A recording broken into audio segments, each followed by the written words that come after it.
Hey people, these pictures are starting to look very, very familiar, you know. I mean, you look at this, just at the picture, and you try and guess. That's what it's come down to. Try and guess where this is. I mean, your first thought, because you've heard of protests or whatever, would be the USA. Um, but yeah, no, this is happening everywhere, people, everywhere. And why? Because of the hoax corona, the hoax COVID, which is obviously designed to fuck everybody over, because that's really how you can put it. There is no other way to put any of this anymore. Okay, this photo that you were just looking at, and this particular photo here, I'll read you the article, and then I'll tell you what I think about it, because it sticks out to me like a dunny in a desert. Violence in Belgrade protest over renewed lockdown measures. That was posted an hour ago. Okay. Protesters and police clashed violently in Belgrade on Tuesday evening amid anger over the return of strict lockdown measures to tackle coronavirus. See, this is what they're doing. They have to do this because they told everybody there'd be a second wave, right? No different to what's going on in Victoria, Melbourne at the moment. Earlier on Tuesday, a weekend curfew was announced after the rise in COVID-19 cases in Serbia across the Western Balkans. A group of protesters stormed the parliament in Belgrade and police responded with tear gas and a show of force. A police spokesman said protesters threw rocks, bottles and other objects at officers and set 5 police vehicles on fire. Police said 23 people were detained, 43 police officers were injured, 17 demonstrators also sustained injuries. Well, I'm glad to see that 43 to 17. I like those numbers. I like those numbers. On Tuesday, Serbia recorded 13 more coronavirus deaths, its highest daily toll to date, as well as 299 newly recorded infections. Nobody can endure these numbers. We don't want to kill our doctors, said the president, Aleksandar Vučić, announcing the strict weekend curfew. He said a government body would decide whether it should apply nationwide or only to the capital. Now, this is happening to a country, well, the country being the former Yugoslavia prior to the US government ripping it to pieces. So now you have little countries rather than one big country, okay? Those people pretty much, it was all based on no different to anywhere else, based on small business, you know, people having cafes and stuff like that, because in Europe they're all about the cafes, going out at night, staying out until ungodly hours of the morning, yada yada. You know what I mean? These little places thrived, right? But considering the governments of the world don't want small business anymore, um, by continuously putting these people in lockdown, if the first wave didn't knock out your business, the second one most definitely will, right? Last week, Vucic's party won a crushing majority in a parliamentary election that was boycotted by most of the opposition, who complained over increasing authoritarianism. Some accused Vucic of ending the lockdown too early to facilitate holding the election. Speaking at an online panel with the Hungarian and Slovenian prime ministers on Wednesday morning, Vucic did not mention the protests, but said he had rejected demands for a complete lockdown a week ago. 7 days ago, I thought to impose once again lockdown in the entire country, he said. If we would have done that, we would have no chance to survive economically. And we need to live with this. We need to take all precautionary measures, but we need to keep on working very hard just to protect our businesses, business community and our workers. Serbia and Montenegro were 2 of the 15 countries that the EU added to a travel green list last week, allowing citizens to enter the bloc with no restrictions, but some EU nations have kept strict measures.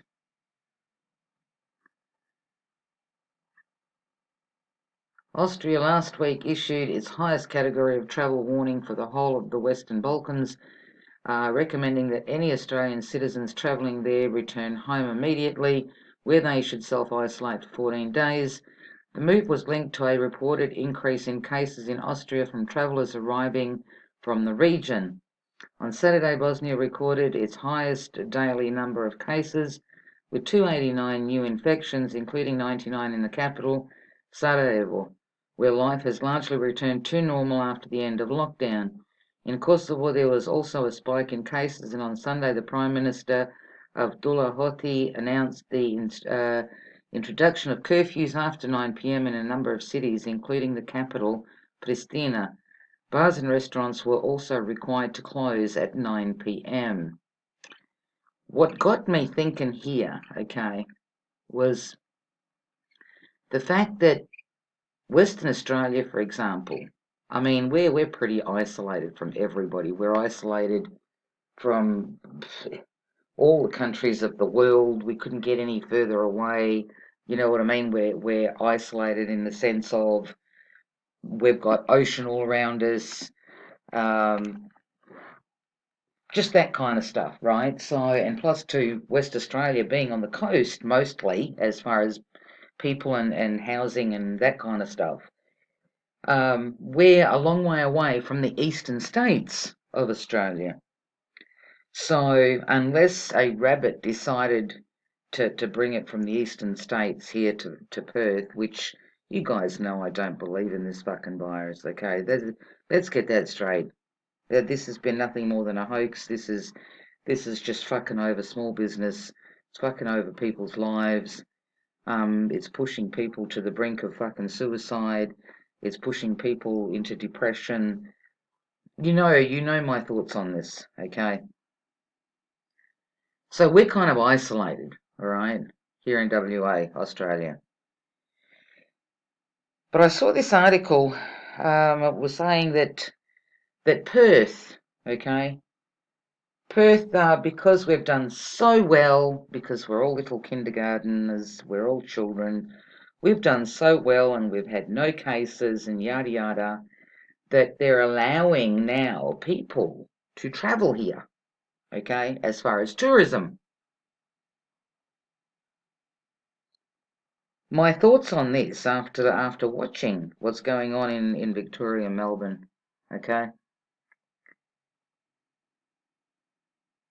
Are they allowing people here, as far as like tourists go, so that they can say, well, okay, you're here, you need to be tested now, and bang, we have another corona thingy, bang, we have a second one, bang, we have a third one infected, bang, we have a fourth one. Oh, it's coming in from out of the country. Now all of a sudden it's spreading through Perth, and hey, fuck it, let's go into a second wave of lockdown. I'm telling you now, if there was anything as far as illness, sicknesses, whatever, going on anywhere in the world, this place, especially down south from me, would probably be the last fucking place to hear about it, let alone get it, okay? And especially the if you start moving inland more down south, okay? So I'm kind of wondering now, and I'm putting it out there. This is Donna's prophecy. This is Donna's prediction, okay? But I'm putting it out there so that I document it, just to see what's going to happen in the near future here in Perth now that they've opened up WA as far as tourism goes. I'm curious. I'm curious to see if the reason that they did it was so that they could turn around and say that Corona was brought back into WA so that they could lock it down all over again. Because I'm telling you, if the first wave didn't get your business, okay, because remember, it doesn't matter how much money the government pumps out to people, right? You've got to look at the millions upon millions upon millions. If you're looking globally, okay, millions of small businesses have literally gone bust. The amount of people that have lost their homes, the amount of people that have just fucking lost shit that they worked for. You know what I mean? That they put fucking a lot of hours into, that they struggled to start, and then once they got it going, even if it was just by a little bit, they still at least had a business, and they had an income and whatever. It's all gone for a lot of them. For a lot of them. So like I said, if the first wave didn't get your ass, they're going to make sure that the second wave does. But they can't just randomly come out. Well, they are, but they need an excuse. So, reading the article about WA, like Perth, for example, and the tourism sector, and then I went to read this article, and I thought, I wonder if that's why they're doing it. Like, if that's why they opened the tourist side of things here, is so that once people start coming in, that will be the excuse to lock us down all over again. But anyway, it's happening everywhere, people. And unless you stand up, it's going to continue. It will not ease off. If you look at New Zealand, look at New Zealand. Ardern turned around and said that if you refuse to get tested, that they will put you into isolation for 14 days. And if you still refuse to get tested, they'll put you into another 14 days of isolation. And she says that with a smile on her face. Isn't that a threat? Isn't that keeping somebody hostage? Isn't that kidnapping? For all you people that want an extended holiday in New Zealand, maybe in a hotel or whatever, now would be a good time to go there and don't get tested. You could get to spend, Jesus, you could get to spend month after month after month there. Hey. But they do this with smiles on their faces. They don't wear masks, which we know, for those people that do know, masks are no good for you. They don't wear masks, but they tell you that you have to wear a mask.